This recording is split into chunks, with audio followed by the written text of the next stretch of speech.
मित्रों, चिंता, तनाव, डिप्रेशन ये चीज़ें दिनानुदिन बढ़ती जा रही है और कहते हैं हर 3 आदमी आदमी में एक आदमी इसका शिकार हो रहा है और हम भी इसका शिकार हो सकते हैं।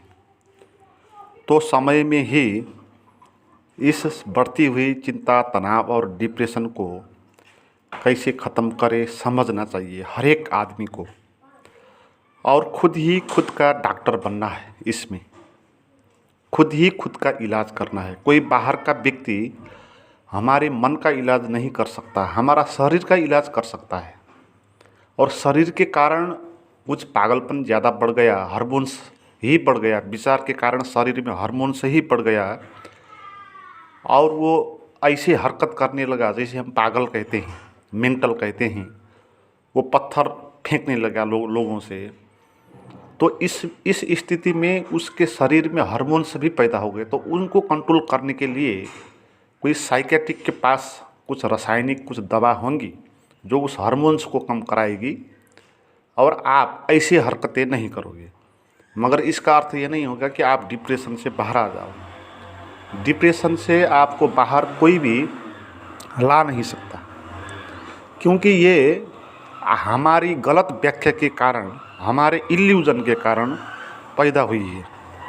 और हमारा जो इल्यूजन है उसको बाहर का व्यक्ति आके ख़त्म नहीं कर सकता।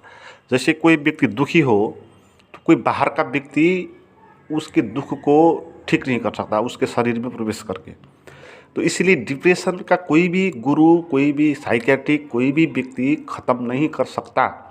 हमको ही हमारा डॉक्टर बनना है और इस रोग का मूल कारण जानना है। वो कारण है इल्यूजन, भ्रम। हमने जीवन में बहुत सारे हमारे पास भ्रम है, तो उन भ्रमों को तोड़ना है। तो मित्रों, इस वीडियो में हम डिप्रेशन कैसे पैदा होता है, उसका कारण क्या होता है और हम कैसे इस इल्यूजन से बाहर आ सकते हैं, इसके बारे में डिटेल से चर्चा करेंगे। पूरे वीडियो सुनने के बाद ही आपको ये बात समझ में आएगी। मित्रों, हमारे जो भ्रम का कारण है वो ये है कि हम जो चीज़ जैसी है उसको फर्क तरीके से देखते हैं, जो है नहीं उसको है मानते हैं। वास्तव में इस जीवन में चिंता, डर जैसी कुछ चीज़ होती नहीं है, मगर हम उनको है मानते हैं। कोई भी चीज़ हो वो होती नहीं, कोई भी चीज़ संसार में कोई भी चीज़ होती नहीं, हम उसको है मानते हैं, उसको सत्य मानते हैं। तो जो चीज़ है नहीं उसको है मानने के कारण हम एक भ्रम में पड़ जाते हैं, फिर चिंता और डर पैदा हो जाता है। तो इसलिए समझने से ये बात समाप्त हो जाएगी। जो चीज़ है उसको नहीं है, जो चीज़ नहीं है उसको नहीं है जानो, बस इतना ही काम है। तो इतना समझ आवश्यक होगा। पहले समझे, क्या समझने से इतनी बड़ी चिंता, तनाव की समस्या ख़त्म हो सकती है? हमको ये विश्वास नहीं होता, मगर इसको जानते हम एक उदाहरण से। समझने से कैसे चिंता ख़त्म हो सकता है। जैसे बाहर कोई घटना घटी जिसके कारण आपको डर पैदा हुआ। तो डर किसी से पैदा हुआ? किसी एक आदमी से पैदा हुआ। कोई एक आपका दुश्मन, आपसे जलने वाला कोई आदमी है, उसके कारण आपको डर पैदा हुआ। और उस आदमी से क्यों हुआ? क्योंकि वो आदमी हमारे बारे में कुछ गलत बोलता है, इसलिए हमारे भीतर डर पैदा हुआ। और इसके पीछे जाए, वो आदमी गलत क्यों बोलता है हमारे बारे में? तो उसका उत्तर होगा कि वो आदमी भीतर से ईर्ष्या और जलन से भरा पड़ा है।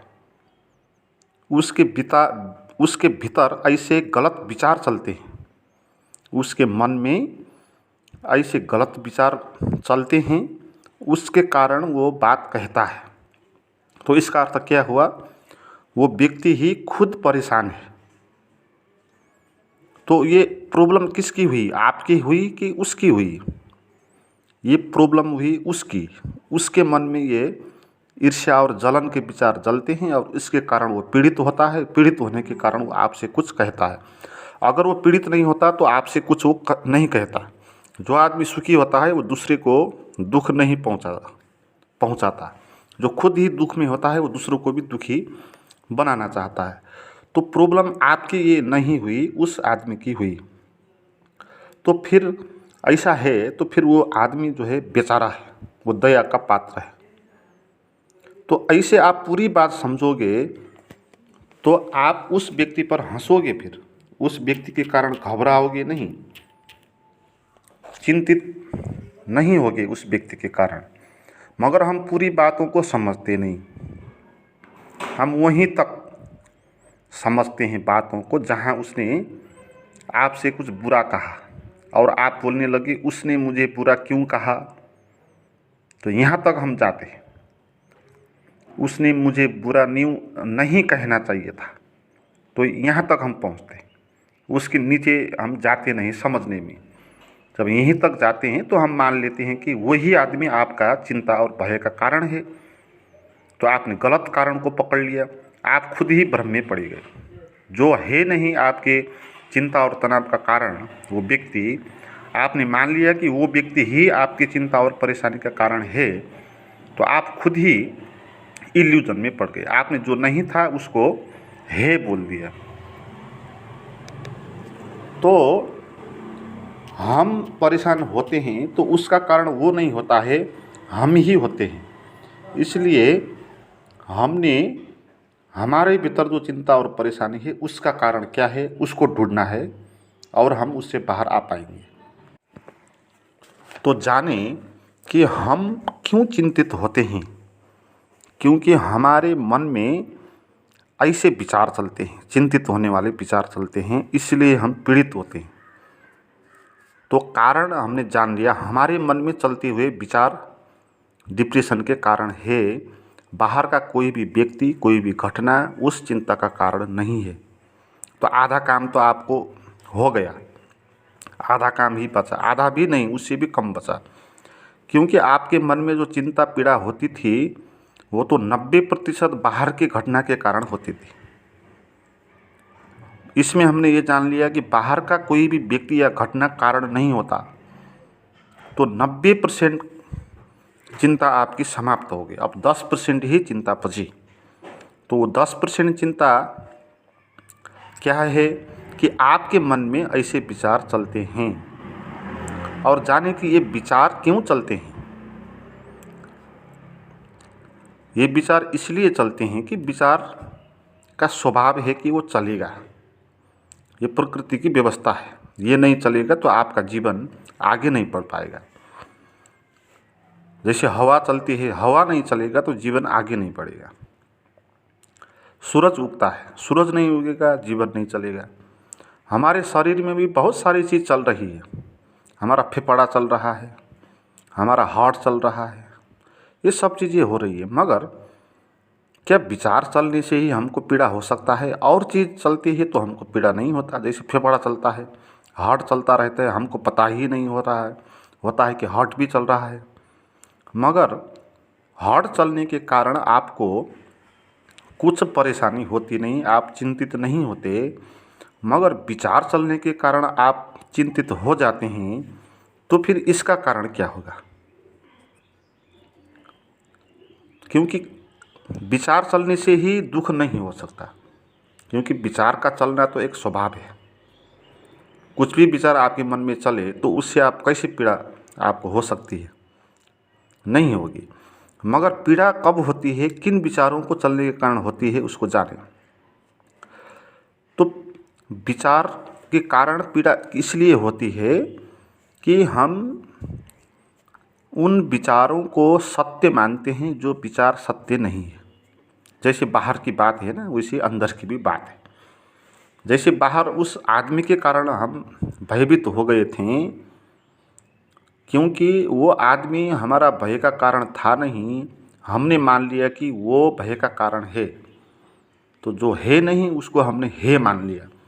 इसी तरह हमारे मन में जो विचार चलते हैं ये भी पीड़ा के कारण है नहीं, मगर हमने मान लिया कि ये पीड़ा के कारण है, तो इसलिए हम भ्रम में पड़ जाते हैं। विचार हमारे पीड़ा के कारण नहीं है। हमारी पीड़ा के कारण ये है कि हम मानते हैं कि विचार पीड़ा के कारण, ये इल्यूजन ही हमारा पीड़ा के कारण है और कुछ बात इसमें है नहीं। भ्रम जो नहीं है उसको हमने है मान लिया। हमने क्या मान लिया कि जो मन में विचार चलते हैं वो सत्य है, इसको हम महत्व देते हैं। कुछ विचार चल गया तो हम तुरंत ही पूछेंगे कि ये विचार क्यों चला, नहीं चलना चाहिए था। इस तरह हम बोलने लग जाते हैं। जब हम ऐसा बोलते हैं तो हम ये मानते हैं कि ये विचार सत्य है, ये परेशान करने वाला जो विचार है ये सत्य विचार है, ये मुझे परेशान करता है और ये आया और ये क्यों आया, हमारी ये व्याख्या है। मगर वो विचार जिसको हमने माना इस विचार के कारण मैं पीड़ित होता हूँ, वो विचार आपकी पीड़ा का कारण नहीं है, क्योंकि विचार एक क्षुद्र चीज़ है, एक पदार्थ है। विचार हवा जैसा है, वो आता है जाता है, वो आपको क्या प्रभावित कर सकता है। विचार देखिए ना, विचार क्या होता है, वो आता है जाता है, एक वो प्रवाह होता है। जो चीज़ आती है और चली जाती है वो चीज़ वास्तविक नहीं हो सकती है ना। एक चीज़ आएगी और जाएगी, फिर दूसरी आएगी जाएगी, तो ये चीज़ें जो होंगी ना, ये चीज़ सत्य नहीं होंगी। तो विचार ऐसा ही होता है ना, आता है जाता है। एक क्षण में एक बात आता है, आप परेशान हो जाते हो, फिर दूसरा विचार आता है, फिर आप उससे परेशान हो जाते हो। तो इसका अर्थ ये है कि जो चीज़ सत्य नहीं है हम उसको सत्य मान रहे हैं और पीड़ित हो रहे हैं। विचार सत्य नहीं है ना। विचार सच बात नहीं है। विचार तो आपको जीवन में बातचीत करने के लिए, योजना परियोजना करने के लिए, शरीर को संरक्षण करने के लिए प्रकृति द्वारा दी गई एक व्यवस्था है, उसका आप उपयोग कर सकते हो। वो एक साधन की तरह है, मगर हमने उसको इतना इम्पोर्टेंस दे दिया, अपने से भी उसको हमने ज़्यादा महत्व दिया। जो कहेगा कि ये विचार क्यों आया, उसने अपने से उस विचार को बड़ा मान लिया। उसने ये बात मान लिया कि ये विचार मुझे प्रभावित कर सकता है, या विचार मुझसे भी बलवान है, ये उसने मान लिया। मगर विचार को जाने कि वो सत्य नहीं है, विचार स्वप्न है। जैसे स्वप्न होते हैं ना, रात में हम स्वप्न देखते हैं, बुरा स्वप्न हमने देख लिया, तो जब हम स्वप्न में होते हैं तब हम चिंतित होते हैं, मगर हम जब जग जाते हैं तब चिंतित नहीं होते। क्यों? इसका कारण क्या हो सकता है? स्वप्न में पीड़ा क्यों हुआ? स्वप्न में इसीलिए पीड़ा हुआ कि जो स्वप्न के विचार चल रहे हैं ना, और वो घटना जो दिखा रहे हैं दृश्य, उसको हमने मान लिया ये सत्य है, इसीलिए स्वप्न से पीड़ा हुआ। ये स्वप्न सत्य तो नहीं है, क्योंकि सुबह जब जग जाएंगे विलीन हो जाएगा। तो जो चीज़ ऐसा विलीन हो जाएगा वो सत्य कैसे हो सकता है? तेरे स्वप्न सत्य तो नहीं है, मगर आपने उस स्वप्न को सत्य मान लिया। कब? स्वप्न देखते वक्त। तो आपको स्वप्न में पीड़ा का अनुभव होगा, मगर आप जब जगोगे तब आपको स्वप्न पीड़ा नहीं देगा, क्योंकि आपने जगने के बाद जान लिया कि वो स्वप्न सत्य नहीं है। सत्य नहीं है, इस कारण आपने उसको वैल्यू नहीं दिया, इसलिए स्वप्न के विचार जागने के बाद आपको पीड़ा नहीं देता। मगर कोई आदमी जो जागने के बाद भी स्वप्न को महत्व देगा, उसको जागने के बाद भी स्वप्न पीड़ित कर सकता है।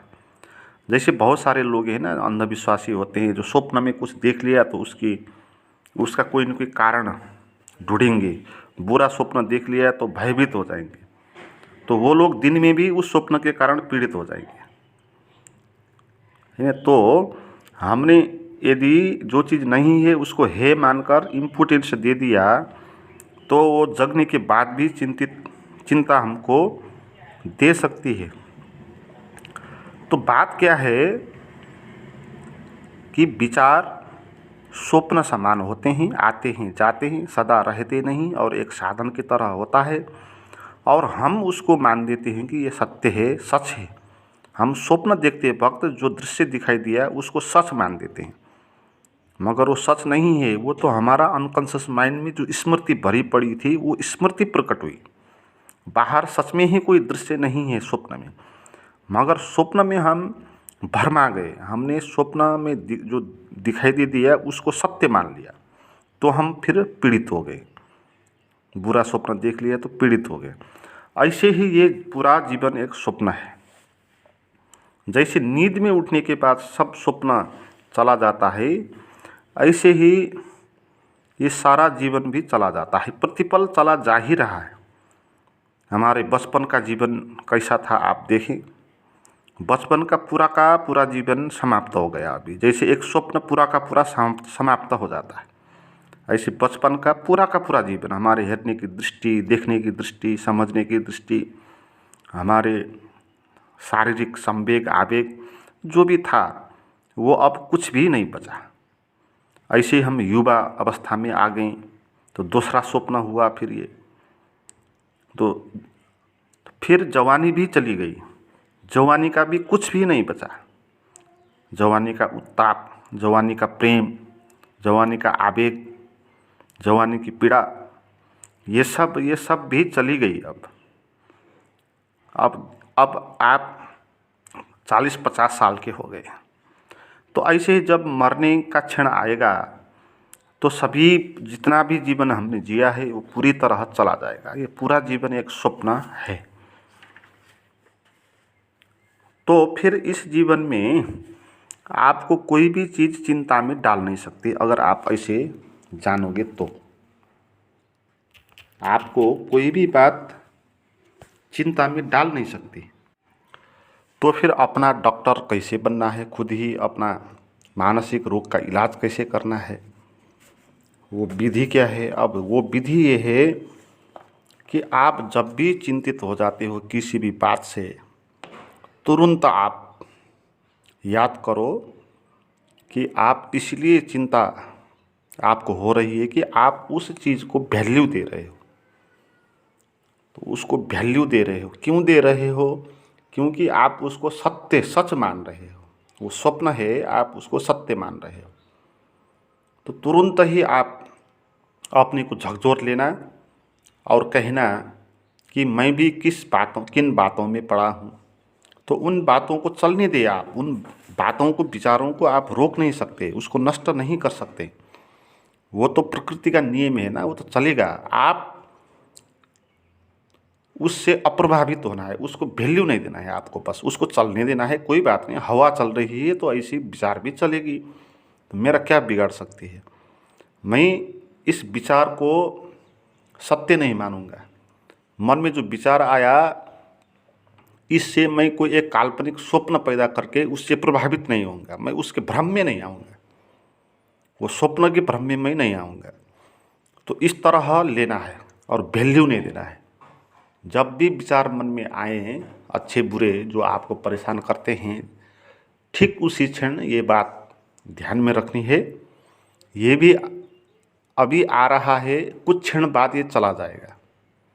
और बाद में जब मैं इसके बारे में स्मृति करूँगा तो मुझे हंसी आएगी। अब मैं इससे पीड़ित हो रहा हूँ, मगर कुछ दिन के बाद ये बात से मैं हंसूँगा। तो ये बात 2-4 मिनट के लिए ही आई है, उसके बाद ये चलेगी और दूसरी आएगी। तो ये बात स्मरण रखना है और उसको वैल्यू देना नहीं है। तो आप फिर उन विचारों से अप्रभावित हो जाएंगे और वो विचार के कारण आपको पीड़ित होना नहीं पड़ेगा। आप इतना करोगे तो आप एक स्वस्थ मनस्थिति वाले आदमी बन जाओगे। और उसके आगे की विधि है ध्यान। उससे आगे फिर आपका सभी इल्यूजन समाप्त नहीं हुआ। आपके जो डिप्रेशन में ले जाने वाले इल्यूजन थे वो इल्यूजन ही ख़त्म हुए, मगर जीवन के जो मूलभूत इल्यूजन है वो इल्यूजन है कि हम मानते हैं अपने को मैं हूँ, मैं शरीर हूँ। तो ये इल्यूजन आप इसको तोड़ना है। तो इसको तोड़ने के लिए मैं आपको रिकमेंडेशन करूँगा, आप कुछ गहरे ध्यान के प्रयोग करें और ऐसे प्राइवेट वीडियोज़ मेरे पास भी है। वो वीडियोज़ आप करके ध्यान सीखना चाहते हैं तो मुझे व्हाट्सएप पर चैट करें, उसका नंबर और लिंक डिस्क्रिप्शन में दिया हुआ है।